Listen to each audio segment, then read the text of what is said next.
বুড়ি প্রতিদিনের মতো আজও লেবু থেকে টাকাটা বের করে লেবুটা পুঁতে রেখে গেল। একটা চোর সেটা দেখে ফেলল।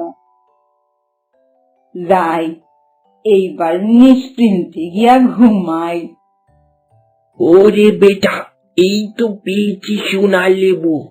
এই লেবু বিক্রি করে আমি ধনী হয়ে যাব। সেই চোর লেবুটা চুরি করে নিয়ে গেল।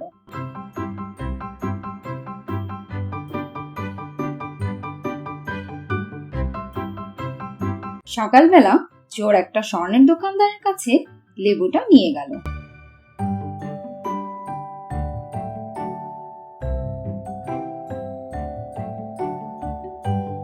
কি রে বেটা, তোর খবর কি? কোথায় থাকিস? আজকাল তো তোকে দেখাই যায় না। চুরি টুরি করে জেলে গিয়েছিলি নাকি? আরে না গণেশ দা, একটু এই গ্রাম ওই গ্রাম ঘুরছিলাম কয়দিন, তাই দেখুনি। তা কি শুধু ঘরে এলি নাকি কিছু মালপত্র নিয়ে এলি? যা নিয়ে এসেছি তা দেখে তোমার চোখ কপালে উঠে যাবে। এই দেখো সোনার লেবু, কত বড়। কই দেখি। এবার বলো কত দাম দেবে? 5,000 টাকা দেব। মাত্র 5,000 টাকা? ভালো করে দেখো, এত বড় সোনার লেবু আর এত কম টাকা। এটাই তো অনেক বেশি বলে ফেলেছি। এই টাকায় দিলে ভালো, না হয় আমি তোকে পুলিশের কাছে ধরিয়ে দেব। বল কোনটা ভালো হবে? আচ্ছা দাও, 5,000ই দাও। এই নে টাকা, বুদ্ধিমান মানুষ তুই। আহ আহ আহ আহ আহ।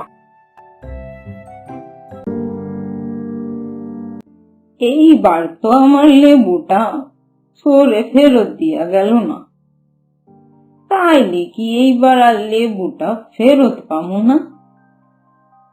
যদি লেবুটাই ফেরত না পাই, তাইলে চুরি দিয়া কি হইব? এইটাও ফেরা দেই। এই বলে বুড়ি তার ছুরিটা জানালা দিয়ে ফেলে দিল।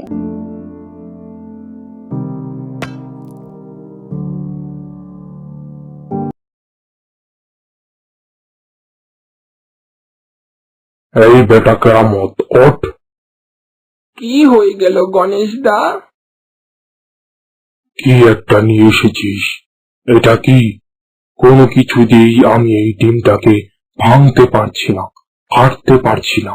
আর ভাঙতে কাটতে না পারলে আমি এটা দিয়ে কি করব? তুই আমার টাকা ফেরত দে, আর তোর ডিম তুই রাখ। এই নাও তোমার টাকা। টাকা নিয়ে দোকানদার চলে গেল।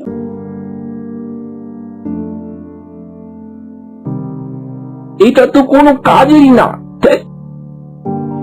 এই বলে চোর লেবুটা বিছানার ওপর রেখে দিল। একটু পরেই চোরের বন্ধু শঙ্কর তার সাথে দেখা করতে এলো। কি রে বন্ধু, কবে এলি? এই তো বন্ধু কালকে এলাম। এটা কি রে? আরে কিছু না, তুই বস, আমি আসছি। কেরামত একটু বাইরে যেতেই শঙ্কর লেবুটা চুরি করে নিয়ে পালিয়ে গেল।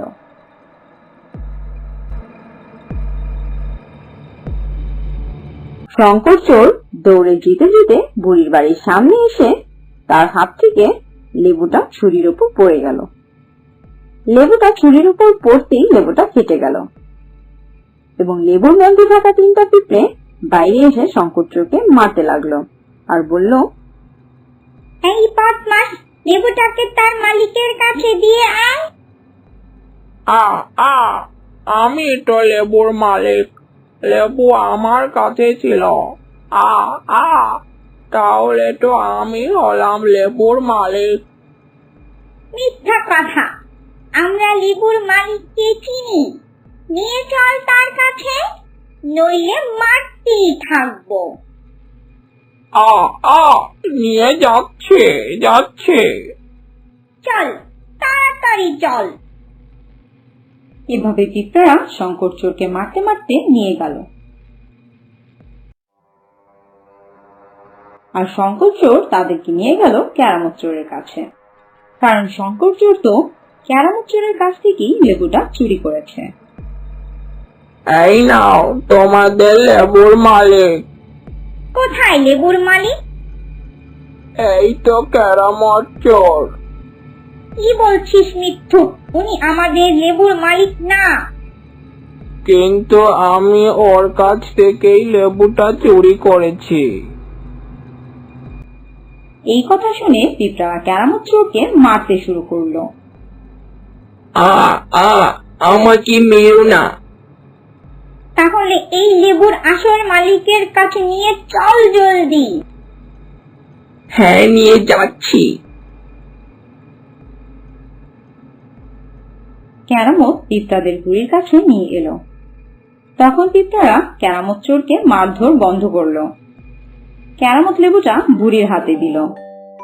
বুড়ি তার লেবুটা পেয়ে অনেক খুশি হলো। তোমরা আমার লেবুটা আমার কাছে নিয়ে আইছো, তোমাকে অনেক ধন্যবাদ।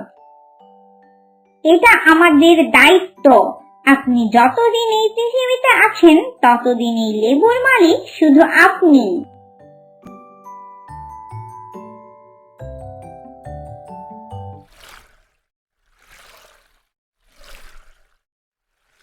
একটা মাঝি তার নৌকায় করে মানুষকে এপার থেকে ওপারে দিয়ে আসতো। তিনি গরিব এবং অসহায় মানুষদের কাছ থেকে কোনো টাকা নিতেন না। এমনকি তিনি এতটাই সৎ ছিলেন যে কাউকে মিথ্যে বলে কখনো সে তার নৌকায় ওঠাতেন না। কিন্তু পাশেই যে কয়টা মাঝি ছিল তারা সবাই লোকদের মিথ্যে বলে তাদের নৌকায় ওঠাতো। এতে করে তার কোনো রকমে সংসার চলত। আজ বাড়িওয়ালা এসেছিল, আবার কিছু পাওনাদারও এসেছিল। তারা কি বলে গেল জানো? শোনো নূপুর, তোমাদের কিন্তু এই মাস নিয়ে 6 মাস হবে। কোনো মাসের টাকাই তো তোমাদের থেকে আমি পাচ্ছি না। তোমার স্বামীকে বলে দিও কাল সন্ধ্যা পর্যন্তই ওর কাছে সময় আছে। যদি ভালোই আমার পুরো 6 মাসের টাকা পরিশোধ না করা হয় তাহলে আমি তোমাদের ধাক্কা দিয়ে এই বাড়ি ছাড়া করব, আর তোমাদের নৌকা আমি আত্মসাৎ করব। আমি আমার টাকা চাই। এই নিয়ে 3 মাস হয়ে গেল। আমি আর কোনো সময় দেব না। আমিও কাল সন্ধ্যাবেলা আসব। তারপর মাঝি সেই নৌকার ধারেই মন খারাপ করে বসে রইল। তখনই হঠাৎ এক বৃদ্ধ তাকে বলল, বাবা, আমাকে একটু নদীর ওই পারে পৌঁছে দেবে? হ্যাঁ দাদু, অবশ্যই পৌঁছে দেব, কিন্তু 200 টাকা লাগবে। হ্যাঁ বাবা, 200 টাকা। কিন্তু আমি তো শুনেছি তুমি গরিব বৃদ্ধ মানুষদের কাছ থেকে কোনো টাকা নাও না। তাহলে তুমি এখন টাকা চাচ্ছ?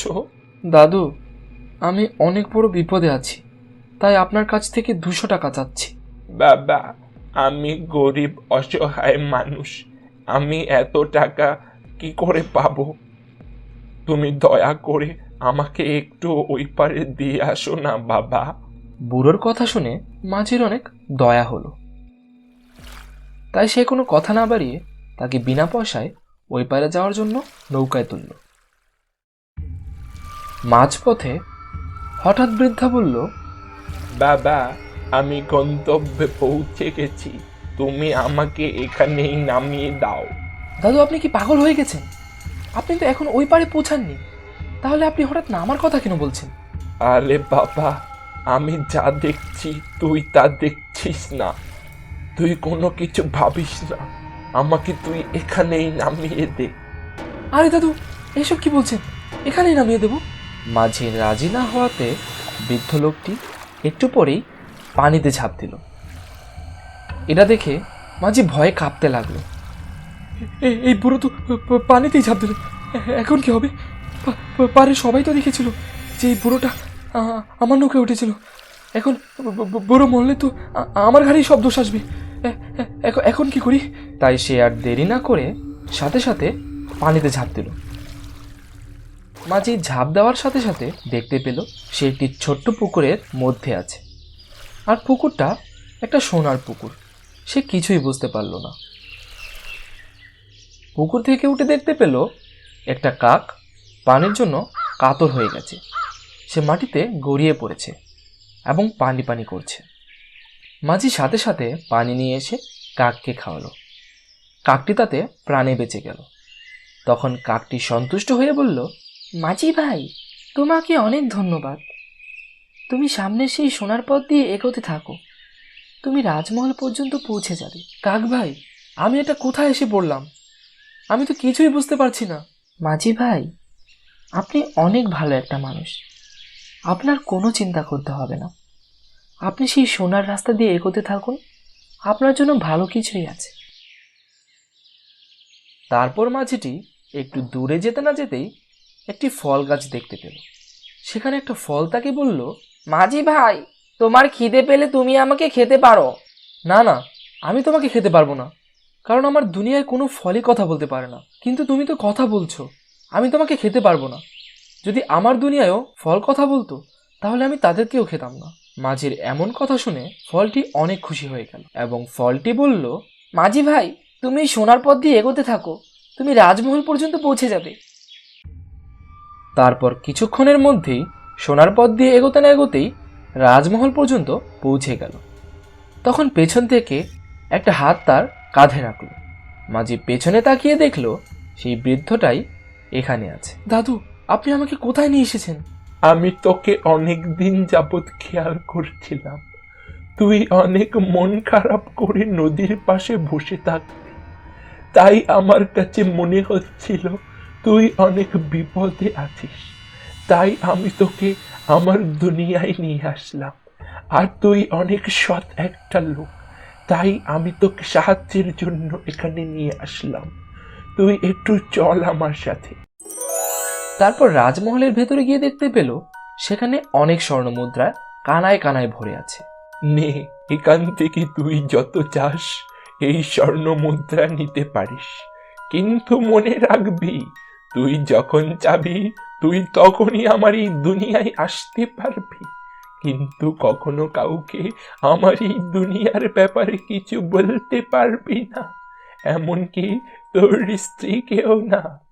যদি কখনো তুই কাউকে আমার এই দুনিয়ার কথা বলিস তাহলে তোর জন্য এই দুনিয়ার রাস্তা বন্ধ হয়ে যাবে। এটাই এই দুনিয়ার নিয়ম। তারপর একটা ব্যাগ ভরে মাঝি অনেক স্বর্ণমুদ্রা নিয়ে নিল। তারপর সে আবার ওই স্বর্ণের পানিতে ডুব দিল এবং ডুব দেওয়ার সাথে সাথে মাঝি তাকে নৌকায় ফিরে পেল। তারপর মাঝি তার বাড়িওয়ালার সমস্ত টাকা পরিশোধ করে দিল এবং সাথে সাথে পাওনাদারেরও সব টাকা পরিশোধ করে দিল। একদিন তার স্ত্রী তাকে এসে বলল, তুমি আমাকে আজ পর্যন্ত বললে না তুমি ওই স্বর্ণমুদ্রাগুলো কোথায় থেকে পেয়েছিলে, আর তুমি মাঝে মাঝেই কিছুদিনের জন্য হঠাৎ কোথায় চলে যাও, তারপর আবার ফিরে এসো কতগুলো স্বর্ণমুদ্রা নিয়ে। আমি তো কিছুই বুঝতে পারছি না। দেখো নূপুর, তোমাকে আমি আগেও বলেছি আমি এই সম্পর্কে কিছুই বলতে পারবো না। আচ্ছা ঠিক আছে, আমি জানি তুমি কখনো কোনো খারাপ কাজ করে তো কোনো টাকা উপার্জন করবে না, পন্থাটা হয়তো ভালোই হবে। আর তুমি যদি একান্তই না বলতে চাও তাহলে হয়তো আমার না জানাটাই ভালো হবে।